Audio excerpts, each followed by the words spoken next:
So one of my subscribers reached out to me and said, I just did an interview for a junior React front-end developer position, and he actually shared with me all the questions that he was asked. So I'm going to try to go through these as fast as possible and just kind of tell you the things that I know about the topics. Some of these things I'd probably have to go Google, to be honest, to refresh my memory.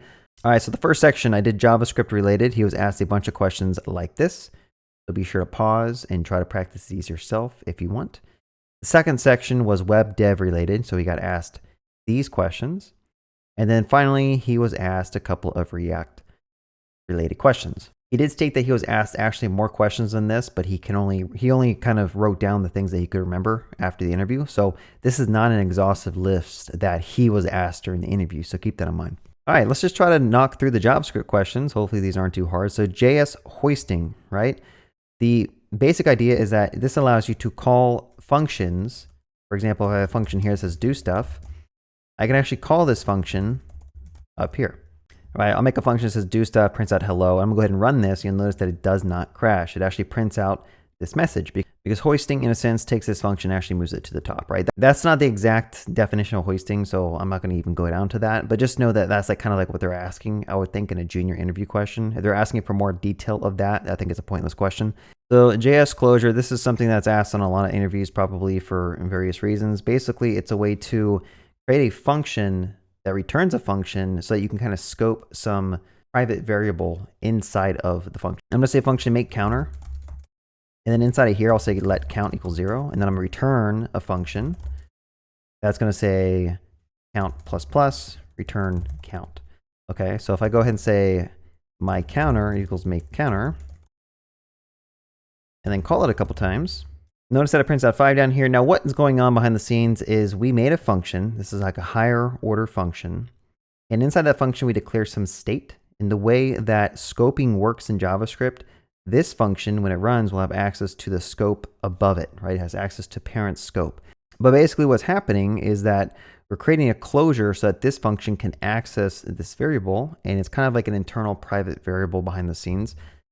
I would say this is a decent example of like exemplifying a closure. I would definitely go read up on it a little bit more and find out a way to explain it better than I just did, because it's one of those things where it's like, okay, you know how to do it in code. Do you really need to explain it with like super fine-grained detail to like get hired? I wouldn't think so. Var, let, and const, these are pretty obvious. Basically, var and let allow you to reassign the value of something. Last name is equal to Sally or something like that. And then const, other, I'll say age is equal to 10, right? So the const is making this not able to be reassigned. So you can no longer say age is equal to 30, right? If you try to run this code, it's actually going to break. Hopefully you know that. Hopefully you understand those things. There's actually a little bit more nuance to var and let in terms of scoping. So to give you an example of what I'm talking about with scoping, I have a function called do stuff here. It loops over this. It creates a variable called count, and it just sets the value equal to I as it's incrementing. And after this, I go ahead and print it out. And if I were to run this, it's going to print out 9, because var is actually going to be kind of hoisted to the top like this, and it's going to increment, and then it's going to print out. Now the difference is when you're using let, those are actually scoped to these brackets here. Okay, they're block scoped. So if I were to change this to a let, this won't even work. This will actually crash because it doesn't have access to this. This is block scoped, right? Same thing with const. It's block scoped, so this won't work either. So those are some things you kind of want to know about var, let, and const, kind of important. But that's like the super entry level stuff, right? Data types, differences, explanation. I'm not going to go through all the data types, but the data types are like objects, strings, booleans, numbers, differences, explanation. So I guess if you can explain the differences between these data types, like mainly focused on objects and arrays, those are kind of important. Everything behind the scenes is kind of like using an object other than your primitives. It's good to know what the primitives are in JavaScript versus like what are the non-primitives. Primitives are like booleans, number. I think a string is a primitive.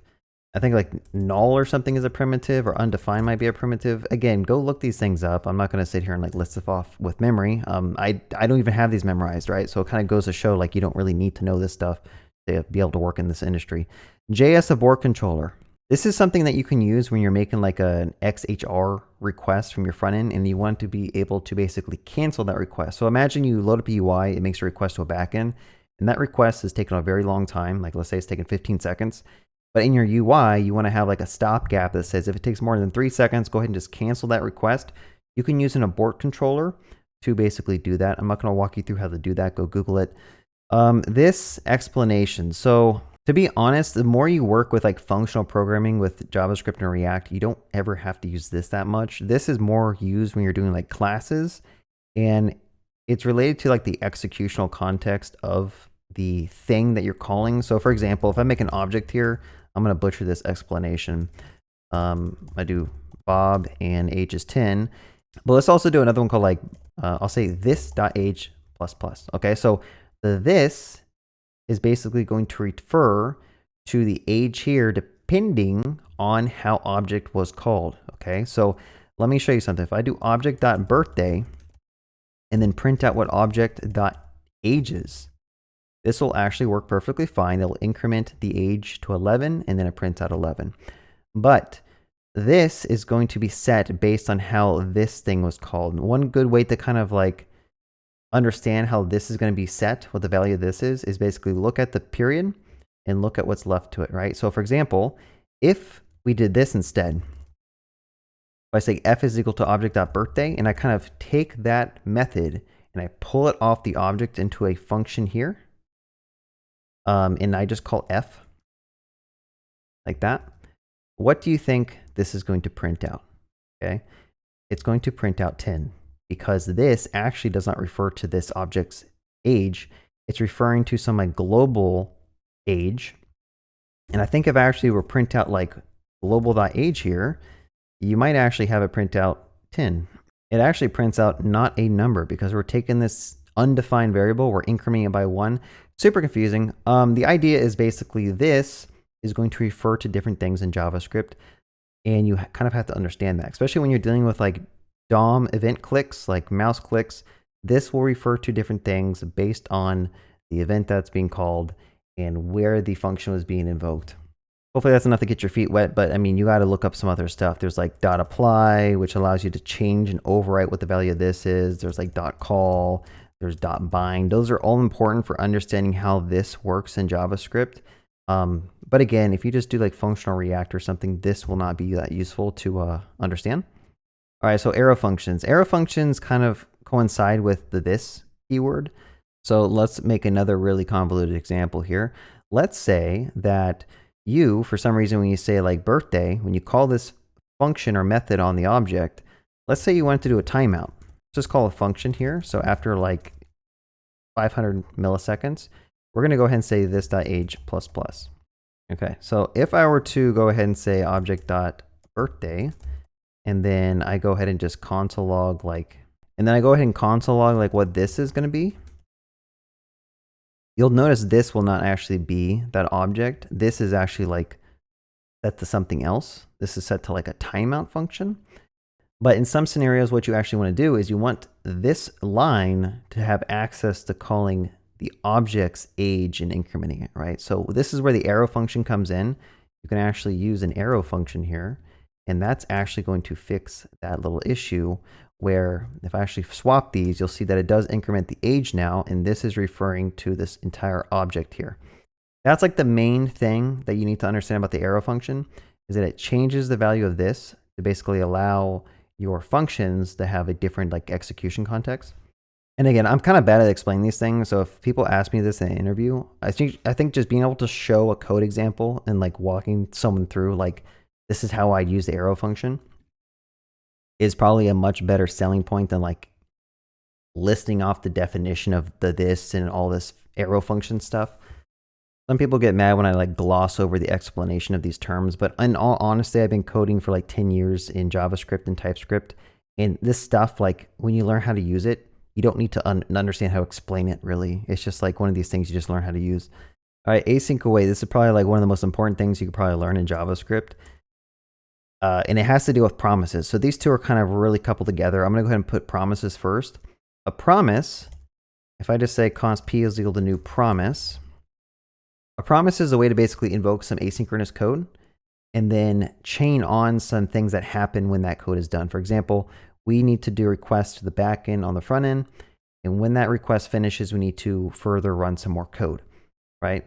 So if I were to make a new promise here, and I just pass it two arguments, resolve and reject, what this thing is, this promise variable, is it allows us to basically run some asynchronous code, run async code, and then when that code finishes, I can call either resolve, like I said, like hello, or if an error happens, so if, I don't know, say like some error, there's some error, you could actually just reject and say like new error, something like that. But let me go ahead and move that up.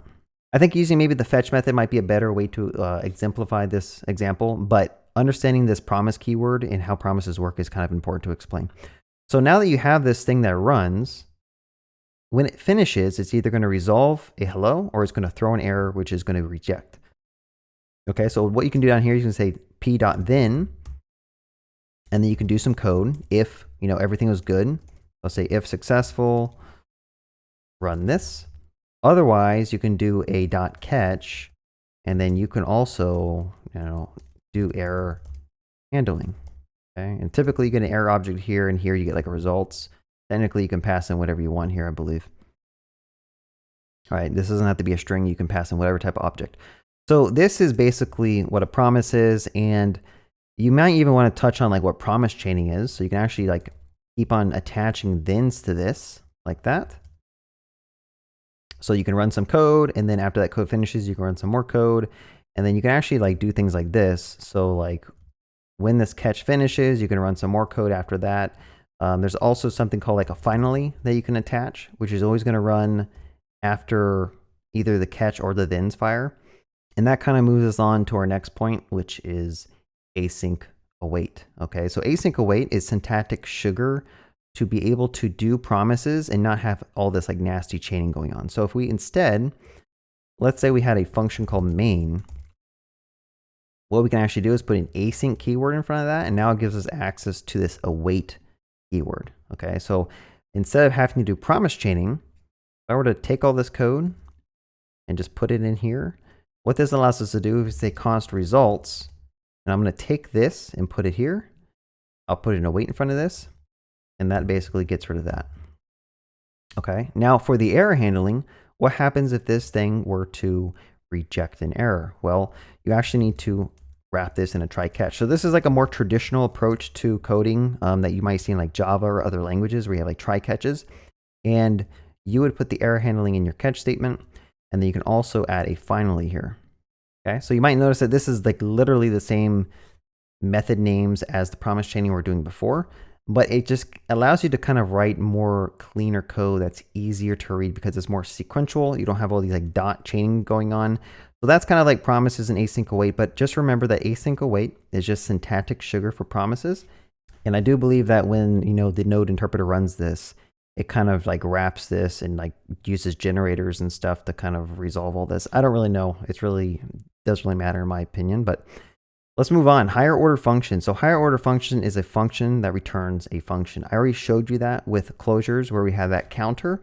Basically, anytime you have a function that returns a new function, so make counter return a function that does something. This is a higher order function. It's important to understand how like you can just keep creating functions from other functions in JavaScript because you're going to end up doing that in various scenarios in some cases. JS scope. We talked about JS scope already. When you have like a function, it's going to have access to all of the parent scope, and then that will have access to anything that's above that. Right? And if you just keep on doing like stuff like this, where you have like functions, returning functions, this thing would have access to everything here, and then this one have access to everything there above, right? So that's how scoping kind of works. Mix that in with let and const to kind of keep that in mind. And again, I'm trying to gloss over these as fast as possible because I don't want to spend 40 minutes like reviewing all these. So if you need like more in-depth detail of what I'm talking about, ask ChatGPT, go to like an online blog, figure this out by yourself. I'm just trying to like gloss over some of the stuff. What is a class? What is an object? The difference between the two. So a class is basically a blueprint for creating objects. Okay, so for example, you have class person, that thing has a constructor, and your class can have different like properties on it, right? So I can have like private name, I could have private age. And when you construct the person, you can actually assign initial values to those things. Now I am using JavaScript, I'm not using TypeScript, so I think you actually have to do like a hash symbol for private methods, and for public methods, I think you do something else. I think just for public things, you can just say like, I don't know, hobby, just like that, and you say this.hobby is equal to golfing or something. But anyway, so this is a blueprint, right? So for constructing new people objects, you use the person class. So I can say const Bob is equal to new person. Like this, you construct it with the new keyword, you give it the class blueprint, that'll run the constructor, and you get back this object that has access to all of these properties, and then also you can have methods on here. So I can say like jump is a method, duck is a method, and then if I were to print out what Bob is down here, let's just do that, and I'll run this. Notice down here we get a person object that has hobby, name, and age. Those are the main differences. An object is actually something that like has the data, and the class is just something that helps you construct these objects. And then TypeScript. What is TypeScript? Why would you want it? TypeScript basically allows JavaScript to not suck. It gives you a bunch of type safety so that when you type code, you get awesome intelligence that tells you when you're doing things wrong. It gives you new syntax for verifying that when you pass properties and objects around into different functions and stuff, it'll tell you when you're doing stuff wrong. Okay, so for example, if I had a function called like do stuff, and that thing took in a name, and that's a string, and then also an age, which is a number, TypeScript allows you to add these types to your different properties. You can also add types to what's returned. So if I were to put a colon here and say this thing returns an array, so I'll do like an array of numbers, like that. You can actually type the return to this function so that later on, when you're calling it, you can hover over like do stuff, and it'll actually tell you like what it returns. Okay, that's the benefit of TypeScript. Honestly, you should know TypeScript. You should learn TypeScript. If you're just a beginner, might not be that important, but all big companies and big projects are probably going to use TypeScript if you're doing anything serious. All right, web dev related. What does HTTP meaning? So it stands for Hypertext Transport Protocol. It's just a protocol for basically communicating with servers, where you have like certain methods you can attach to your headers. You have headers, you have like response headers, you have payloads, stuff like that. I don't know what they mean by explanation, because all the stuff down below is probably going to explain a lot of what HTTP is composed of. So let's move on. REST API. This is a server that's hosting some code that allows you to interact with it. Okay, and typically with a RESTful API, there's a convention where whenever you need to insert data, you'll do something like a post request to a certain endpoint, right? So like let's say we had a server, google.com, and you need to post some data to, I don't know, a search endpoint, okay? The REST API follows different conventions for you have URLs, you have methods, and you can actually pass in payloads based on like the methods you're doing, right? So if you want to do a get, you could do that. Typically, I kind of explained this wrong. Google's not a good example. I'll say myapi.com, and let's say we had like users. You want to create a new user, you do a post request to a /users endpoint. If you want to get all users in the system, you do a get request to a user's endpoint, and that would return some type of array. Okay, this would return the newly created user more likely. If you want to update a specific user, you would do something like this, and that would return an object. You can also do a delete request on particular users like this. So get, post, put, patch. Patch is another one. So anyway, I'm supposed to be talking about REST API. I think right now what I'm talking about is like the methods. So let's just go ahead and move some of these up. So these are the CRUD methods. This is the create, the read, the update, and the delete. Typically put and patch, they both do updates. One of them is more like fine-grained. But that's what CRUD stands for, the create, read, update, delete. And those are typically mapped by using HTTP methods. And then a REST API is a server that's hosting some type of server that's listening for what URL you're hitting and what method that you're sending. And then it takes the payload that you're sending in, it takes your request headers, it processes those, and then it sends you back a response with response headers, etc. All right, what is cache? So caching is the mechanism for taking data that's accessed a lot by different users and storing it someplace so that the server can respond faster. So on the back end, you may have like a Redis cache. And if there's a particular piece of data that many users are needing to access, you take that data, you store it in a Redis cache so that when another user in the future were to access that data, it's a lot faster to send back. Now there's various levels of caching, like there's caching on the CPU, there's caching on a web server, there's caching in your browser. So when your browser, let's just move on to local cache. When your browser makes a request to a page, depending on the response headers, it may take that page and it might cache it in your browser's cache, okay? And what this allows you to do is basically the next time you need to access a URL or you need to view an image that you've already seen before, it's going to load that data from your computer instead of making a request to a server, right? So it makes stuff a lot faster when it comes to loading because you don't have to do that HTTP request to get that data from a remote location. All right, so cookies. This is typically used for authentication, but you can use cookies for various other things. What cookies are typically used for is that when your browser makes a request to your server, you can include a cookies header that has a bunch of various information attached to it automatically. Okay, so typically we do like an authentication session ID or a session token, and we put that on a cookie so that when users in the future keep on requesting data from your servers, we can just look at those cookies on the server side and check what user is making these requests. Okay, so cookies are a way to store information to kind of allow tracking of the user session. If that kind of makes sense, really quick overview. HTTP methods, we already kind of talked about those. Query methods, I'm assuming they're talking about like query strings. So like, for example, let's say you did want to make a Google search. Let's pretend they had a search endpoint. What we typically do is we have query strings here where we have this question mark, and we can actually start attaching random things. Like for example, let's say you want to filter where you're searching for, I don't know, like JavaScript. Okay, so this is a query string. You pass in this little data in the URL, and I'm sure you've seen that when you're browsing the internet.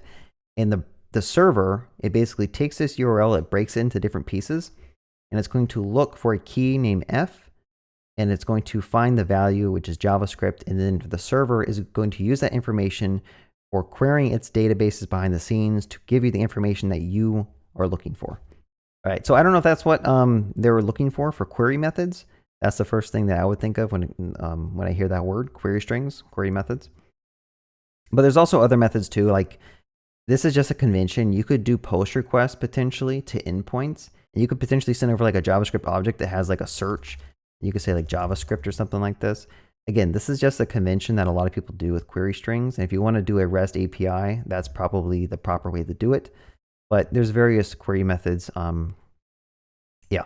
All right, that leads us to the last part, React-related questions. So what is state? In React and various other front-end libraries and frameworks, you need a way to basically store and keep track of what the user has done. So for example, if a user has checked on checkboxes or entered text into an input box, sometimes you want to take the information and store it in some type of state. And what this allows us to do is later on when the user unfocuses like an input box or submits a form, we can run validation against the current state of the app, and we can show alerts by setting other state variables. And then React and Vue and Svelte and whatever else, Angular, the UI is basically bound to state to hide and show and change how the visuals are on the app. Okay, so I don't know if they're actually like wanting an example of like how you define state, but typically if you're using functional React, which I sure hope you are, you'd have a use state function you call. You pass it some initial state, like I could say like Bob, and then you're going to get back two things inside of an array, right? You'll get the name and you'll get a setter called setName. That is how you typically do state in React. And you can set this state, or you can use this hook in all your various React components to have isolated state that live on a component level. Okay. MobX store. I've never used MobX before, so I'm not going to even talk about this one. But I'm guessing the place he's applying to probably uses MobX. It's just an external state management library that allows you to do stuff like this. But instead of that state being bound directly to your components, it's pulled out to a higher level, like a third-party library that manages your state, and you can update that store and have React kind of like listen for when that state updates. Okay, doing stuff like this sometimes will help your code be more maintainable and testable. That's an arguable opinion, but anyway, if you're interviewing at a place and like they say on the position they use MobX, spend some time understanding MobX so you can kind of like pretend like you know what you're talking about. All right, React lifecycle methods and hooks. So when React components are first created, there's different life cycles, right? So the first thing is a mount. When a component is first created, it is mounted, and you can typically use a hook. I don't even use React classes anymore, so I'm only going to talk about hooks. But for example, you want to use a use effect, and you can run some code when this component is first mounted on the page. Okay, so I could say like, you know, run a console log when we are first mounted. All right. There's also unmounting. So when you, for example, navigate from one page to the next page, if you're using like React Router or something, all your components will run some type of cleanup function. So typically you're going to want to do some type of cleanup here. And you might ask like, well, what type of cleanup functions do you want to do? If you have like a WebSocket that you connect to on mount, you're going to want to clean it up on this dismount or unmount callback. We also talked about abort controller. If you have some type of HTTP request going on, some XHR request that happens on mount, you probably want to clean that up before you leave that page or unmount that component, right? And then there's also like when the component is re-rendered, there's that type of like lifecycle re-rendering, understanding like when is a component re-rendered, basically whenever state changes in the component or any parent component, that parent and all the children will re-render. That's super important to understand. But yeah, I'm not going to go into too much detail with that. And there's various other hooks in React, like use memo, use callback, use layout effect. You should probably at least try to understand how some of those work and like what their purpose is. But honestly, you can build quite a lot with just use state and use effect. Yeah, so we talked about React hooks. I would just make sure you can at least list off all the hooks. And you know like some of the most important ones. So React Portal, I honestly haven't used this that much. Some people use it for modals and stuff, but it's a way to basically take DOM elements that do not live in your React tree. So like, I think when you create a React component, you do like an app dot like render or something, and you pass it some type of div. So like I could say like, I don't know, app. And React is going to take that selector, find your app ID. So like if, for example, let's say we had some HTML here, and over here we had a div and it had an ID of app. Okay, so what this does is it's going to take your component and it's going to render it inside of this. But for whatever reason, let's say you had like I don't know, a modal over here, and you wanted to have some React code kind of create the DOM element outside of that initial React tree. You can do that by using React portals, and you can actually have it create the modal outside of that and do what it needs to do to update and, you know, do the life cycles of that modal. Don't know if that was a good explanation, but I'm gonna move on. All right, virtual DOM versus the real DOM. So like when you have a page in HTML, every time you create like an element, it's basically creating like a tree-like structure. So you have like HTML is the parent tree, and then that body could have multiple children in it, right? So this is the real DOM. When you're dealing with React, React uses a virtual DOM, which basically takes that same tree structure and has like a one-to-one mapping between them. And React is actually going to update its virtual DOM when stuff like needs to be changed, okay? So like when React runs to your components and when it kind of recomputes what things need to be, it creates and updates the virtual DOM. And then for performance reasons, at some point, React will compare the virtual DOM to the real DOM, and then it'll start updating the real DOM with changes. So for example, if this were to need to put the name Bob here, React will do all its re-rendering. It'll figure out what the virtual DOM is, and then it's going to compare against the real DOM and say, okay, well, I actually need to add Bob here onto the page because I noticed that this thing has changed. And the reason they do that is just for performance reasons. Managing and manipulating the DOM is actually really slow in terms of like browser resource and computation. So the less you can modify the DOM, the better. And the more you like batch updates the faster your page is going to refresh. That's how I understand it. I don't know. You can leave a comment if I butchered that explanation.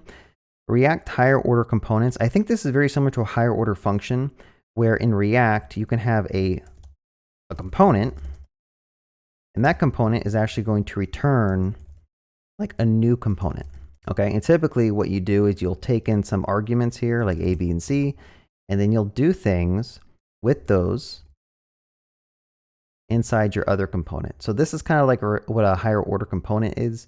But to be honest, I don't think I've even done this that much in my work with React. So probably important to understand, but I haven't come across it too much. All right, and the last question that I'm going to gloss over, class components versus functional components, when to use which, explain them. I'm pretty sure you should probably always use functional components in this day and age. They just give you more flexibility with the hooks. Class components, I don't know if there's like a good argument as to when you want to use a class component. Unless you just really like ES6 classes or something, or maybe there's some like performance benefits under the hood with how class components update and render versus functional components. I don't know. I can't give you a good explanation for this one, so go Google it. I personally would just pick functional components because a majority of everyone uses functional components. I could explain them though. So like for a class component, the main difference is like how state and life cycles are set up, I believe. So like with the class component, instead of using the use effect hook, you actually have like on mounted, stuff like that. On unmounted, I don't know, there's like on updated, or I don't know these off the top of my head. Go read the docs. But the main difference is that like these things actually have like a render method on them. They have like a constructor, and then like you'd have some type of like set state here. Or it's like this dot state is equal to like something like this. I don't know. I personally, class components are gross in my opinion. I would probably just use functional components because they allow you to achieve better composition with your applications. And that's kind of why we kind of moved to functional components in the React ecosystem, if I'm explaining this correctly. So that's about it. Those are the questions. Again, like I try to gloss over these as fast as possible so that I wouldn't record for like 40 minutes. So I apologize for the video being so long. But yeah, if you found this video useful, leave me a comment, give me a like. If you did not like the way I explained some of these things and wish I prepared a little bit more, leave me a comment. Give me a dislike. I don't know if you can even give dislikes on YouTube anymore, but yeah. Like always, I have a Discord channel that you're welcome to join if you want to find a place to talk to some other developers or get help. The link should be in the description below. Other than that, if you're about to do an interview, I wish you luck. Have a good day. Happy coding.